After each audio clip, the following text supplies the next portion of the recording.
Bonjour, frères et sœurs en Jésus-Christ. Que le Seigneur vous bénisse et vous garde. C'est une grâce encore que le Seigneur nous donne de nous retrouver autour de sa parole pour nous exhorter et nous édifier. Amen. Je voudrais partager avec vous ce matin un enseignement sur la Sainte Seine. Alors pour cela, je vous invite à ouvrir la Bible avec moi dans Matthieu 26, à partir du verset 18. Jésus envoie ses disciples dans la ville pour préparer la Pâque. Allez à la ville chez un tel et vous lui direz, le maître dit, mon temps est proche. Je ferai chez toi la Pâque avec mes disciples. Amen.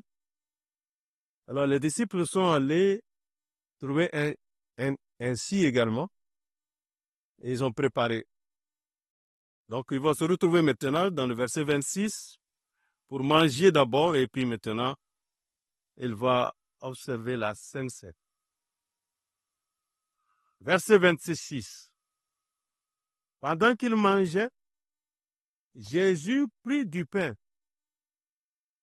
et après avoir rendu grâce, il le rompit et le donna aux disciples en disant, prenez, mangez, ceci est mon corps. Il prit ensuite une coupe et après avoir rendu grâce, il la leur donna en disant, buvez-en tous, car ceci est mon sang, le sang de l'alliance, qui est répandu pour plusieurs pour la rémission des péchés. Je vous le dis, je ne boirai plus désormais de ce fruit de la vie, jusqu'au jour où j'en boirai du nouveau avec vous dans le royaume de mon Père. Amen. Alors, donc, nous voyons ici le Seigneur qui vient d'instituer ainsi la Sainte Seine. C'est un sacrement. Il a pris le pain, il a rempli, et il donne à ses disciples, il dit que ça, c'est mon corps. Prenez, mangez, ça, c'est mon corps qui est brisé pour vous. Après, il prend la coupe, il donne à ses disciples, prenez, buvez-en tous. Ça, c'est mon sang. Le sang de l'alliance qui est répandu pour plusieurs pour la rémission des péchés. Le pain, bien sûr, il dit que c'est mon corps, le corps du Seigneur, que son Père a formé. Comme le dit Hébreux 10, Jésus entrant dans le monde, il dit que son Père lui a formé un corps pour venir accomplir sa volonté. C'est ce corps-là qu'il a livré à la mort pour nous. Le sang, la coupe, c'est ça qui est la nouvelle alliance dans son sang. Et maintenant, après que Jésus est monté au ciel, nous voyons les disciples qui ont continué d'observer cette institution.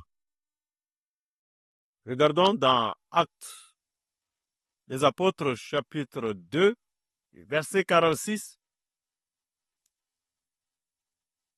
Acte 2, 46. Ils étaient chaque jour tous ensemble assidus au temple.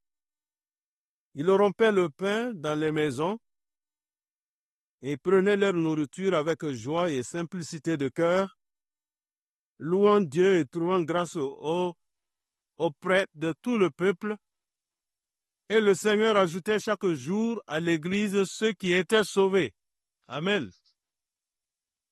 Donc déjà, les premiers chrétiens se retrouvaient dans les maisons. Ils ne pouvaient pas faire cela dans les synagogues des Juifs.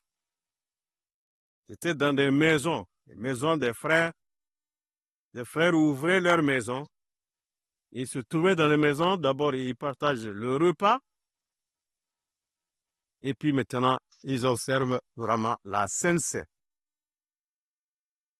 C'est ainsi que les premiers chrétiens observaient.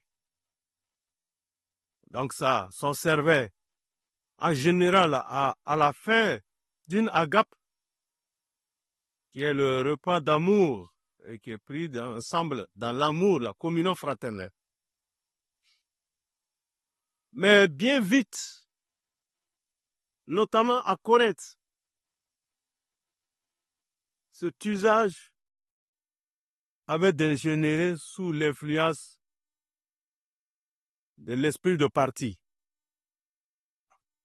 Quand nous lisons dans 1 Corinthiens, chapitre 11, verset 21, verset 22, nous voyons cet esprit de parti. D'un côté, les riches, et ils se livraient à des excès de table, des excès de la boisson. Et de l'autre côté, nous voyons les pauvres qui restent dans la faim, puisque chacun amenait son repas et sa boisson. Mais les riches, et ils observaient ensemble, et les pauvres, de même également. Alors, c'est ainsi que l'apôtre Paul va rappeler aux Corinthiens la manière dont Jésus a institué ce repas. Il va leur donner des instructions sur la manière de le célébrer dignement. Ainsi, regardons 1 Corinthiens 11. 1 Corinthiens 11, verset 23.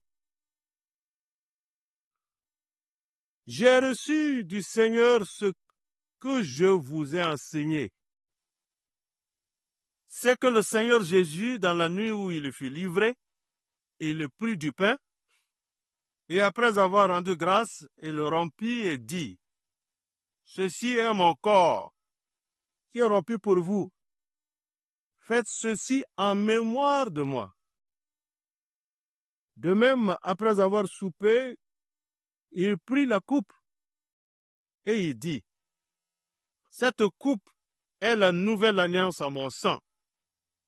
Faites ceci en mémoire de moi et toutes les fois que vous en boirez. » Verset 26. Car toutes les fois que vous mangez ce pain et que vous buvez cette coupe, vous annoncez la mort du Seigneur jusqu'à ce qu'il vienne.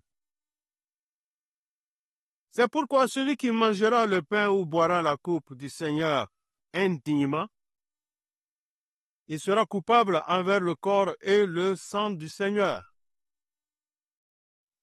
Que chacun donc s'éprouve soi-même et qu'ainsi il mange le pain et boive la coupe. Car celui qui mange et boit sans discerner le corps du Seigneur, il mange et boit un jugement contre lui-même. C'est pour cela qu'il y a parmi vous beaucoup d'infirmes et de malades, et qu'un grand nombre sont morts. Amen. Donc nous comprenons, il dit, faites ceci en mémoire de moi toutes les fois que vous en boirez. La Sainte Seine n'est pas une invention humaine, mais une tradition que l'apôtre a reçue du Seigneur lui-même. C'est Jésus qui, l'ami de sa passion, a pris le pain et le vin et le leur a donné un sens nouveau. Je le disais tantôt, le pain représente le corps de Christ, offert en sacrifice sur la croix. Donc Jésus donne son corps pour nous nourrir spirituellement et nous unir à lui. Amen.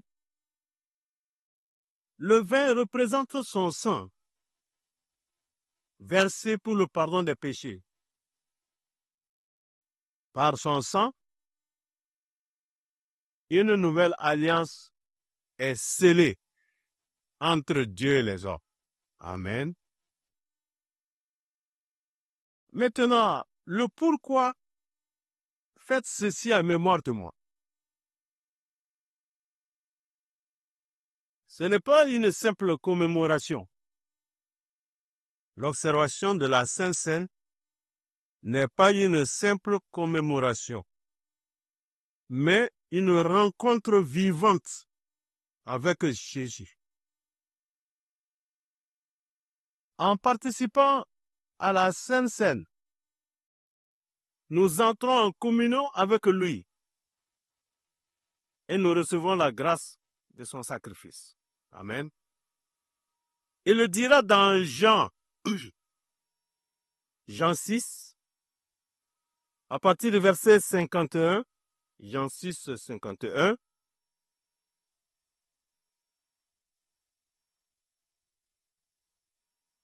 Jean 6, 51. Je suis le pain vivant qui est descendu du ciel. Si quelqu'un mange de ce pain, il vivra éternellement. Et le pain que je donnerai, c'est ma chair, que je donnerai pour la vie du monde. Amen. Le pain que Jésus donne là, il dit que c'est sa chair. Voilà. Et nous voyons au verset 52, les Juifs disputaient entre eux, disant, mais comment peut-il nous donner sa chair à manger? Jésus leur dit, en vérité, je vous le dis, si vous ne mangez la chair du Fils de l'homme, et si vous ne buvez son sang, vous n'avez point la vie en vous-même. Amen. Celui qui mange ma chair et qui boit mon sang a la vie éternelle. Et je le ressusciterai au dernier jour. Car ma chair est vraiment une nourriture et mon sang est vraiment un breuvage. Celui qui mange ma chair et qui boit mon sang demeure en moi et je demeure en lui. Amen. Et quand nous regardons encore toujours dans Corinthiens 11, le verset 26, il dit clairement que, regardons toujours 11, verset 26, Corinthiens 11, verset 26, car toutes les fois que vous mangez ce pain et que vous buvez, 11, 26, cette coupe, vous annoncez la mort du Seigneur jusqu'à ce qu'il vienne. Amen. Donc, chaque fois que nous participons à la Sainte Seine, nous proclamons la mort de Jésus comme le fondement de notre salut. Et cela nous rappelle que Christ reviendra et que nous vivrons pleinement avec lui dans le royaume de Dieu. Amen. Comme il le dit dans Apocalypse 22, verset 12, « Voici, je viens bientôt, et ma rétribution est avec moi. » Donc, nous annonçons en même temps la mort de Jésus et nous proclamons aussi qu'il reviendra et nous serons à toujours avec lui. Alors, nous comprenons que la Sainte Seine est un acte régulier dans la vie du croyant. Jésus l'a institué lors de son dernier repas avec ses disciples. Donc, c'est une institution du Seigneur.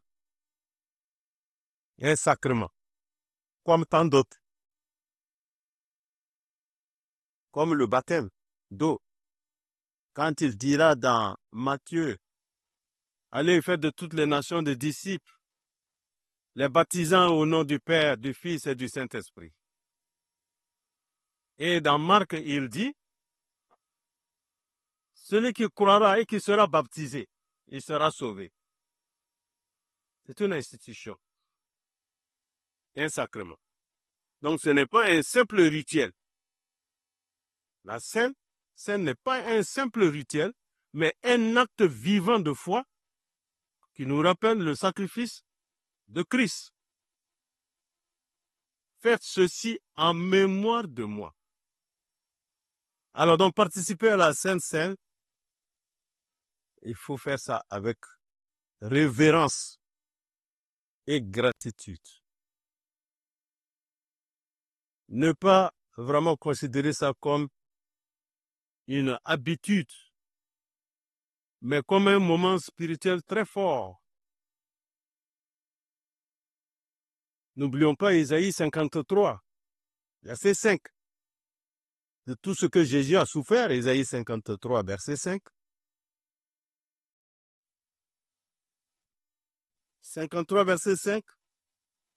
Mais il était blessé pour nos péchés, brisé pour nos iniquités. Le châtiment qui nous donne la paix est tombé sur lui, et c'est par ses meurtrissures que nous sommes guéris. N'oublions jamais ça. Donc, on ne peut pas prendre la Sainte Seine à la légère.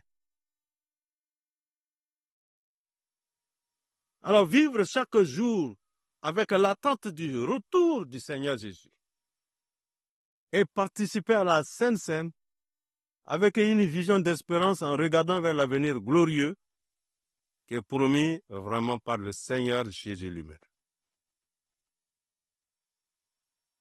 Et quand nous regardons toujours dans 1 Corinthiens 11, verset 27,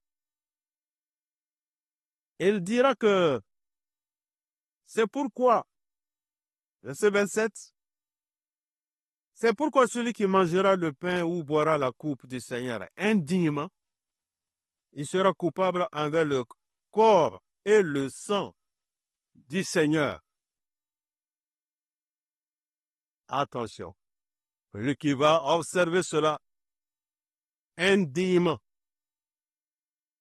Mais qu'est-ce que cela veut dire, cette attitude indigne? Manger et boire indignement, ça veut dire quoi? Ça signifie prendre la scène sans respect, sans la foi, avec légèreté ou avec un cœur rempli de péchés non confessés. Et aussi même sans comprendre la sainteté de ce repas. Je le disais tantôt que ce n'est pas un simple rituel, mais une rencontre avec Christ, un moment sacré où nous nous rappelons du sacrifice de Jésus. Alors donc nous devons venir avec un cœur sincère, dans le respect et l'adoration, et reconnaître Jésus dans ce sacrement.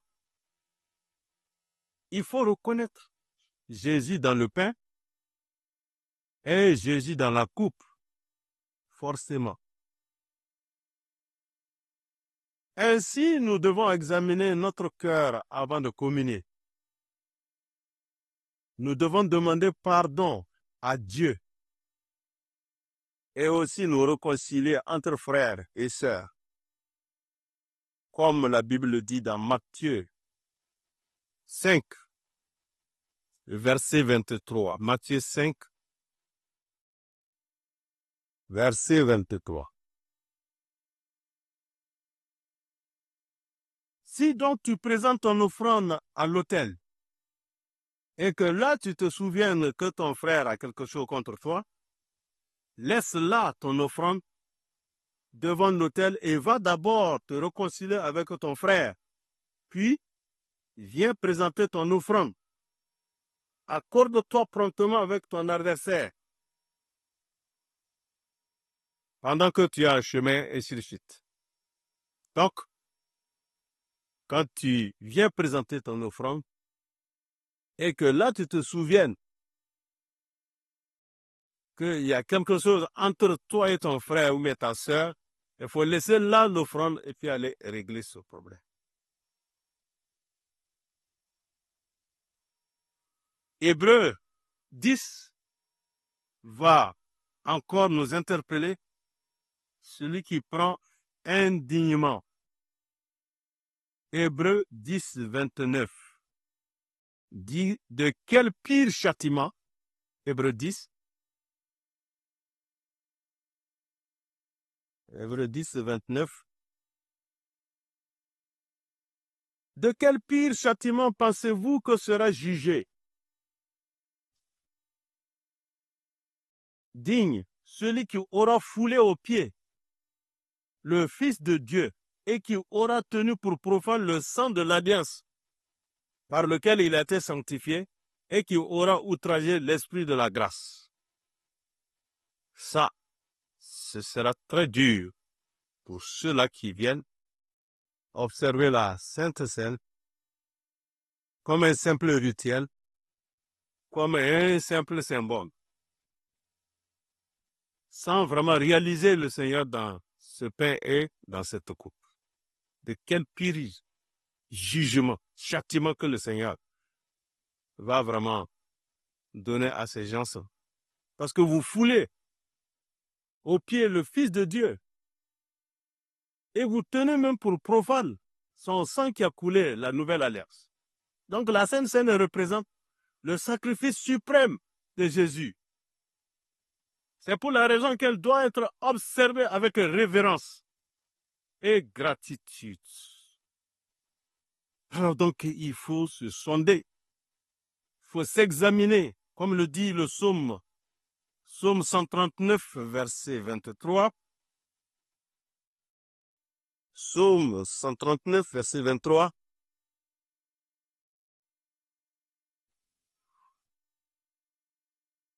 Sonde-moi, ô Dieu, et connais mon cœur. Éprouve-moi et connais mes pensées. Regarde si je suis sur une mauvaise voie et conduis-moi sur la voie de l'éternité. Amen. Il faut s'examiner. Demande à Dieu de te sonder, regarder et éprouver tes pensées. Voir si tu es sur une mauvaise voie. Que Dieu te conduise sur le chemin de l'éternité. Amen. Donc nous devons discerner le corps du Seigneur Jésus-Christ. Alors donc, comme le dit Romains, le chapitre 12, par rapport au corps de Jésus, Romains 12, verset 5. Romains 12, verset 5. Ainsi, nous qui sommes plusieurs, nous formons un seul corps en Christ et nous sommes tous membres les uns les autres. Amen. Donc l'Église est le corps de Christ et nous devons respecter et aimer nos frères et nos sœurs qui composent ce corps-là. Alors il faut aimer vraiment l'Église. Il faut respecter l'Église parce que c'est le corps de Christ. Il y a un seul corps. Nous tous qui sommes plusieurs, nous formons ce seul corps-là. Amen. Gloire au Seigneur. Dans Matthieu, chapitre 26, le verset 28, il est dit, Matthieu 26, verset 28, « Car ceci est mon sang, le sang de l'alliance qui est répandu pour plusieurs pour la rémission des péchés. » Alors donc Paul dira à ces Corinthiens-là qui sont tombés malades ou d'autres même qui sont morts à cause de la négligence spirituelle, c'est ça qui est la conséquence du mépris du sacrement. Ceci est mon sang, le sang de la nouvelle alliance, répandu pour plusieurs. Et vous observez ça indéniablement. Pourquoi d'autres sont malades et beaucoup même sont morts. C'est la conséquence du mépris de ce sacrement. Alors, donc, comment il faut se préparer à la Sainte Seine? Bien-aimés frères et sœurs en Jésus-Christ, il faut confesser ses péchés et demander d'abord pardon à Dieu. Il faut être en paix avec tous les frères et les sœurs. Amen. Il faut vraiment croire la présence réelle de Christ dans la Sainte Seine. Jésus est réellement présent dans ce sacrement. Ce n'est pas un simple symbole, comme les gens aiment à le dire, mais une vraie communion avec lui. C'est ça qu'il faut, faut se préparer dans cet esprit ainsi. Alors, il faut venir humblement et avec beaucoup de reconnaissance. Parce que la Sainte Seine, c'est un don de Dieu et non un droit. C'est un don de Dieu. Alors nous devons venir avec amour et avec adoration. C'est un esprit d'adoration. Matthieu 5, verset 6 va le dire, heureux ceux qui ont faim et soif de justice, car ils seront rassasiés. Amen. Alors, l'appel est vraiment lancé à vivre vraiment la Sainte Seine avec foi et avec respect.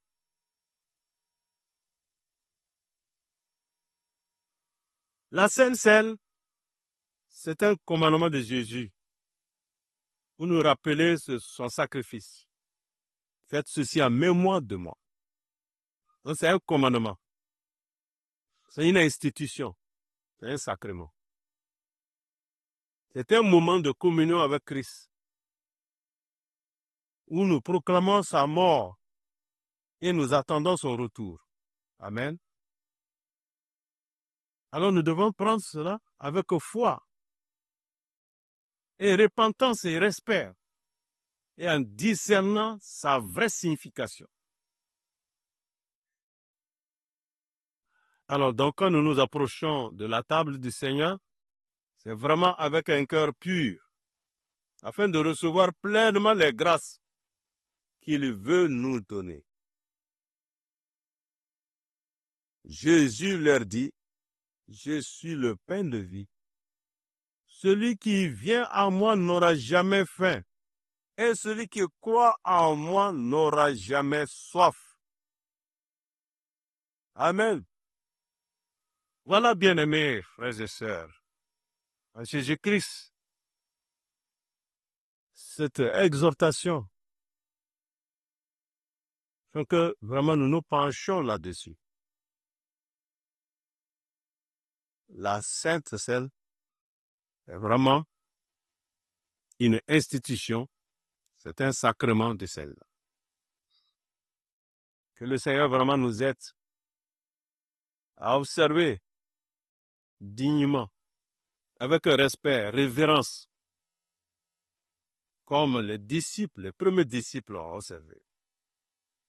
Et régulièrement. Ils observaient ça régulièrement. Donc, que Dieu bénisse sa parole, que Dieu bénisse la foi de tout un chacun, et que Dieu nous accompagne à observer vraiment, véritablement, comme le Seigneur l'a institué. Alors nous pouvons demander au Seigneur ce matin, oui Seigneur, je reconnais vraiment que tu es le pain de vie, qui est donné pour mon salut. Alors aide-moi à m'approcher de ta table avec un cœur pur et humble, afin que je reçoive ta vie et que je demeure en communion avec toi. Oui, Seigneur, aide-moi. Amen. Tu es le pain de vie qui est descendu du ciel.